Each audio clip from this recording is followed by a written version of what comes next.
Dear friends, welcome to Learning Solutions, a channel dedicated to the study of English language and literature. Today I am going to discuss new criticism, but before that I request you to subscribe to the channel so you will not miss the notifications of my upcoming videos on various literary topics.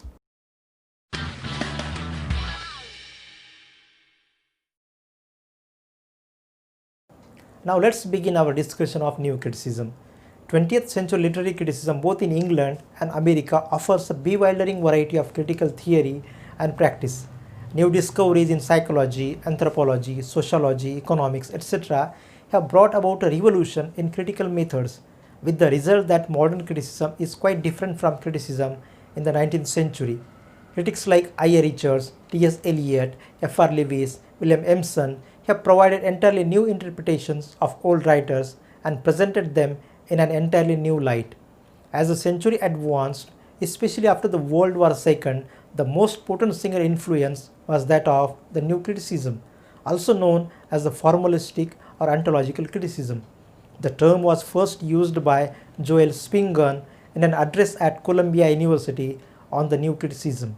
However, the term came into general use after John Crowe Ransom published his The New Criticism in 1941, in which he studied four great contemporary critics and made a forceful plea for ontological criticism.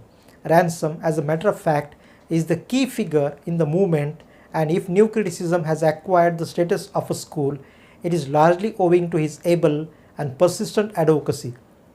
In England, its leading representatives are I. A. Richards, T.S. Eliot, F.R. Lewis, William Emerson, etc. Its chief exponents in America are Kenneth Burke, John Crowe Ransom, Alan Tate, Richard Blackmer, Clint Brooks, etc. Now let's look at the critics' contribution one by one. T.S. Eliot is a towering figure in the field of 20th century literature and criticism, and his influence has been profound and all-pervasive. Eliot's views on the nature of poetic process are revolutionary. According to him, poetry is not inspiration, it is organization. The poet's mind is like a receptacle in which are stored a number of varied feelings, emotions, and experiences. The poetic process is the process of fusing these disparate experiences and emotions into a new whole.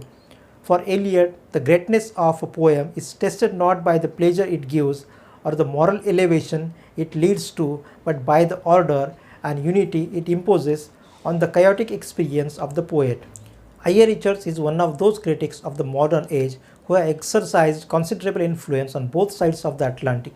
He lectured both at Cambridge and Harvard and thus could influence the course of literary criticism in both countries. His first work, written in collaboration with C. K. Ogden, was published in 1922. This was followed by The Meaning of Meaning, published in 1923. The Principles of Criticism, published in 1924, is one of his major works, in which he has put the best of himself and which was at once hailed as a highly original work likely to give an entirely new orientation to critical theory.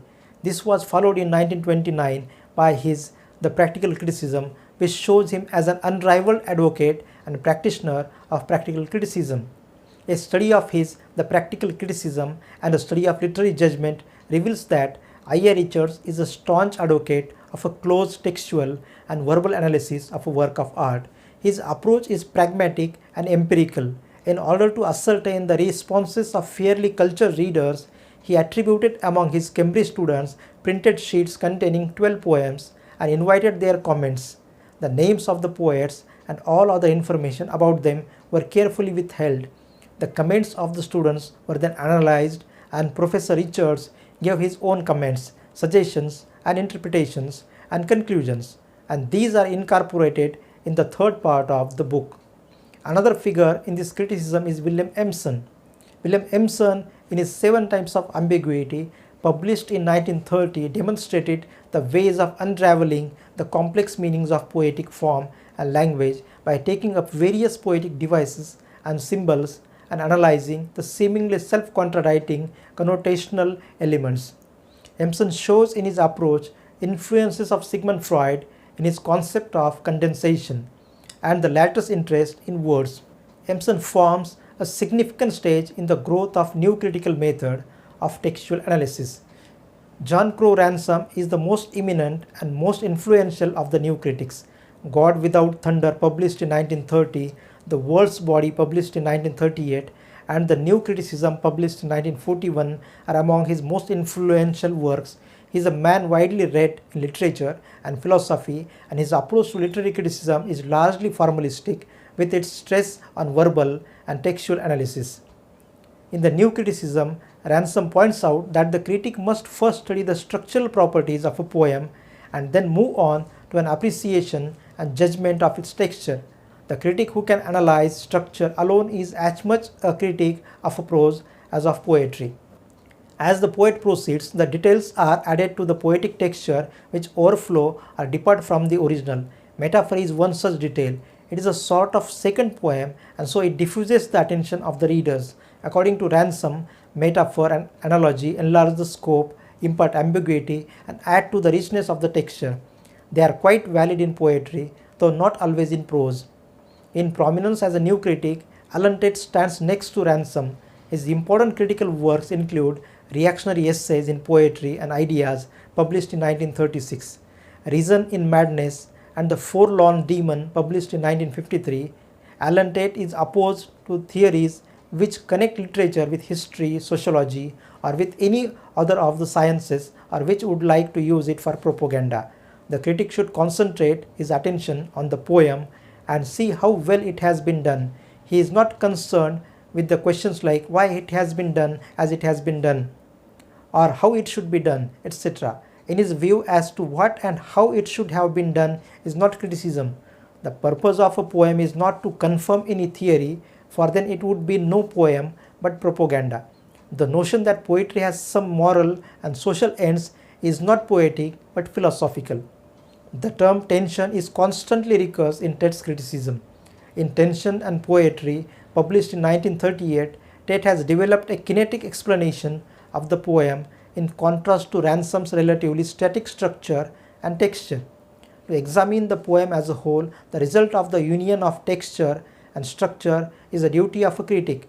Poetry has two meanings: denotative, that is indicated or signified by a sign, and connotative, that is emotional. To indicate the denotative aspects of language, Tate uses the term extension. To denote its connotative aspects, he uses intention. The equilibrium of these two forces in tension gives poetry its meaning. To R.P. Blackmer goes the credit of providing the New Critics with its principles, theories, and basic tenets. Born, bred, and educated in the USA, he has to his credit a number of critical works which have exercised a profound influence on literary criticism on both sides of Atlantic. He is one of those new critics who combine an interest in language and close textual study with attention to other aspects of poetry. He believes in careful, concentrated reading of the text. For him, words are all important. It is essential that both the poet and the critic should adhere to the dictionary meanings of words. The poet should exercise intellectual control over his materials, especially by selecting the most adequate words.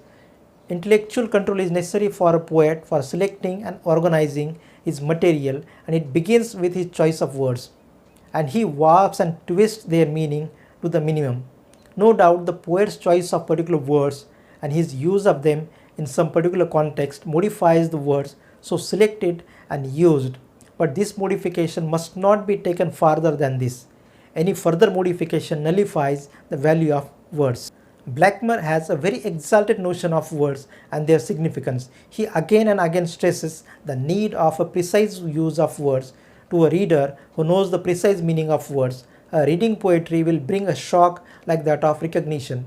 It will be not merely the recognition of what he knows, it will be a perception of something previously unknown, something which is the result of the combination of words, and something which is literally an access of knowledge.